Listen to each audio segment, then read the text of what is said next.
आप सभी लोगों को नमस्कार। उम्मीद करता हूँ कि आप लोग स्वस्थ होंगे, मस्त होंगे, खुश होंगे। हम लोग क्लास 12th का मैथ पढ़ेंगे और यहाँ पर देखेंगे कि किस पोर्शन को पढ़ना सबसे ज़रूरी है, ठीक है ना? तो सबसे पहले मैं बात करूँ क्लास 12th मैथ्स की, तो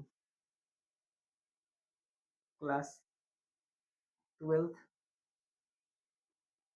मैथ्स,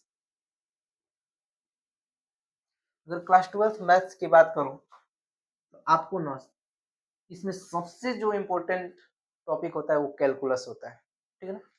कैलकुलस।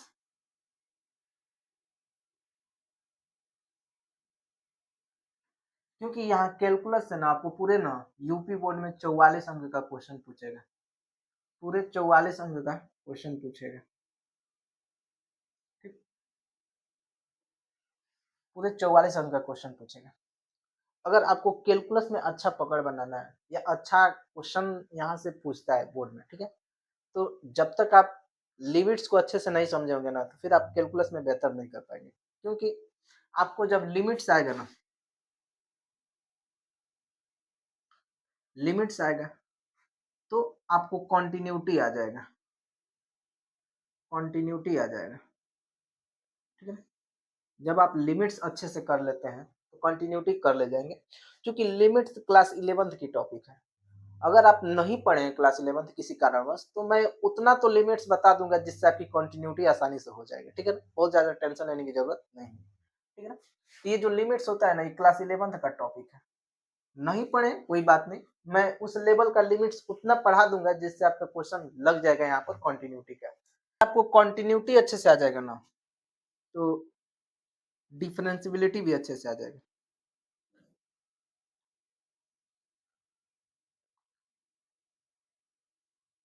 डिफरेंशिबिलिटी भी आपको अच्छे से आ जाएगा।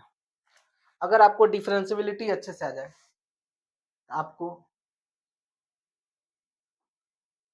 Application of derivative, application of derivatives भी अच्छे से आ जाएगा।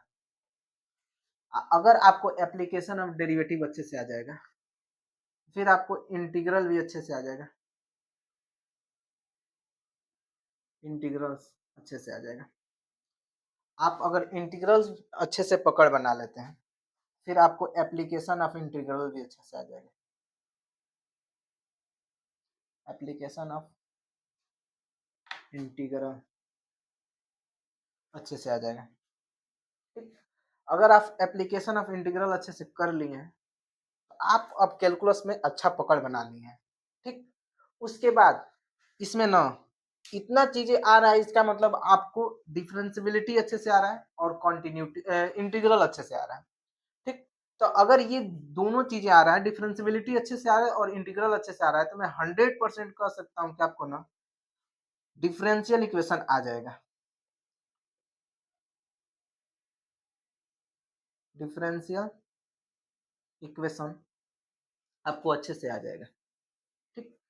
तो ये आपका रहा कैलकुलस का पूरा मेजर पोर्शन जो कि आपको ये अच्छे तरीके से आना चाहिए। अगर ये आप कर ले जाते हैं, इतने टॉपिक को अच्छे से कर ले जाते हैं, तो फिर आप कैलकुलस में ना 44 नंबर का क्वेश्चन कर ले जाएंगे, आपसे छूटेगा नहीं। पहले लिमिट्स के पहले हम लोग नेबरहुड को समझेंगे थोड़ा सा कि नेबरहुड क्या होता है। क्योंकि नेबरहुड जब समझ लेंगे तो फिर आपको लिमिट्स अच्छे से समझ में आ जाएगा, ठीक है। तो नेबरहुड को समझते हैं। नेबरहुड, नेबरहुड को हिंदी में बोला जाता है पड़ोसी, पड़ोसी, है ना? इसको शॉर्ट फॉर्म में एनबीडी बोला जाता है, एनबीडी, शॉर्ट फॉर्म में एनबीडी बोला जाता है, ठीक है। जैसे मैं एक रियल लाइन कंसीडर करूं, x इक्वल टू ए, ठीक। ये जो रीजन होगा ना, ये x इक्वल टू ए का लेफ्ट नेबरहुड होगा, लेफ्ट नेबरहुड। और ये जो रीजन होगा ना, ये होगा x इक्वल टू ए का राइट नेबरहुड, राइट नेबरहुड, ठीक है। लेफ्ट नेबरहुड को ना ए माइनस से प्रदर्शित करेंगे और राइट नेबरहुड को ना ए प्लस से प्रदर्शित करेंगे, ठीक। ये चीजें आपको समझ में आ रहा होगा।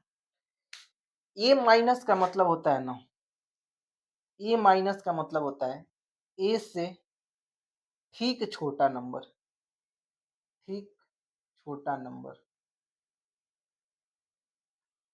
और ए प्लस का मतलब होता है ना, ए से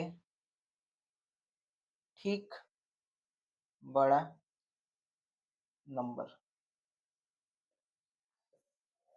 ठीक, थोड़ा सा अभी इसको और अच्छे से समझ लिया जाए, ठीक है। रियल लाइन कंसीडर करता हूँ, ये आपका x इज इक्वल टू 2 है, ठीक है ना। तो ये जो रीजन होगा ना, ये जो रीजन होगा, ये जो रीजन होगा, ये x इज इक्वल टू 2 का राइट नेबरहुड होगा, और ये जो रीजन होगा x इज इक्वल टू 2 का लेफ्ट नेबरहुड होगा, ठीक है। तो इस रीजन को हम लोग प्रदर्शित करेंगे 2 माइनस से, और इस रीजन को हम लोग प्रदर्शित करेंगे 2 प्लस से, ठीक है। तो जैसे मैं बोला हूँ कि 2 माइनस का मतलब होता है कि 2 से ठीक छोटा नंबर। तो कोई बोलेगा कि सर 2 से जो ठीक छोटा नंबर होगा ना, वो 1.999 होगा। फिर कोई आगे कहेगा नहीं सर, और इसके करीब जाएंगे ना, 1.999999। फिर कोई आगे कहेगा नहीं सर, और करीब जाएंगे ना, 1.99999। ठीक है, ये चीजें एक डिसाइड नहीं हो पाया, ठीक है ना। और कोई आएगा नहीं सर, और करीब जाएंगे तो 1.9999 ऐसे होगा, ठीक है। तो उस चीज को समझने के लिए ना 2 पर माइनस लगा दिया गया, और इसका मतलब जस्ट 2 से छोटा नंबर हो जाएगा। तो 2 माइनस का मतलब हो जाएगा कि 2 से जस्ट छोटा नंबर।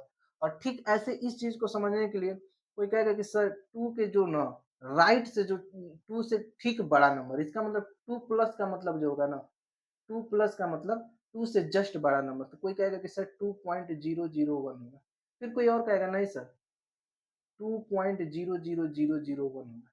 इसका मतलब 2.0000000 होगा।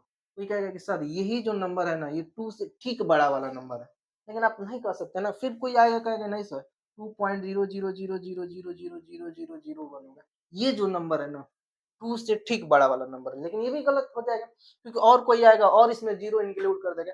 इसलिए इस चीज को समझने के लिए 2 प्लस लगा दिया गया, और 2 प्लस को इस तरीके से समझा गया कि 2 से ठीक बड़ा नंबर, और 2 माइनस का मतलब इस तरीके से समझा गया कि 2 से ठीक छोटा नंबर। आप समझ लीजिए कि वो क्या होगा, ठीक है। एक आप स्पेसिफिक कोई नंबर नहीं बता सकते हैं इसके लिए, ठीक है ना।